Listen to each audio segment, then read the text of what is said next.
Bonjour les amis, alors ça va devenir un peu triste parce qu'on attaque un peu la fin de la Genèse, on est au chapitre 49, les versets 28 à 33, et donc ça se termine, donc évidemment il y a des gens qui meurent.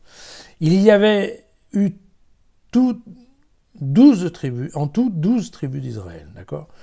Voilà ce que leur dit leur père quand il les bénit en leur donnant à chacun sa bénédiction. Il leur donna ensuite ses ordres et leur dit, voilà, je vais être réuni à mon peuple. Ensevelissez-moi auprès de mes pères dans la caverne au champ d'Ephron, le Hittite, dans la caverne du champ de Macpéla, face à Mamré au pays de Canaan, le champ acquis par Abraham d'Ephron le Hittite, à titre de propriété funéraire.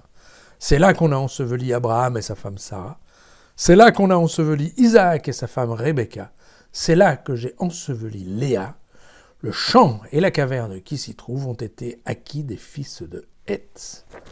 Et quand Jacob eut achevé de donner ses ordres à ses fils, il ramena ses pieds dans le lit, il expira et fut réuni aux siens. C'est amusant cette histoire de lit, parce que vous avez peut-être pas repéré, mais l'autre jour, il s'est assis dans le lit pour bénir ses petits-enfants Éphraïm et Manassé. Donc il y a bien un moment où il faut qu'il se recouche pour mourir. Il va quand même pas mourir assis. Donc il se recouche, c'est amusant, il remet ses pieds sur le lit. Voilà, on se souvient d'Abraham qui avait acheté ce terrain, c'était au chapitre 23 de la Genèse.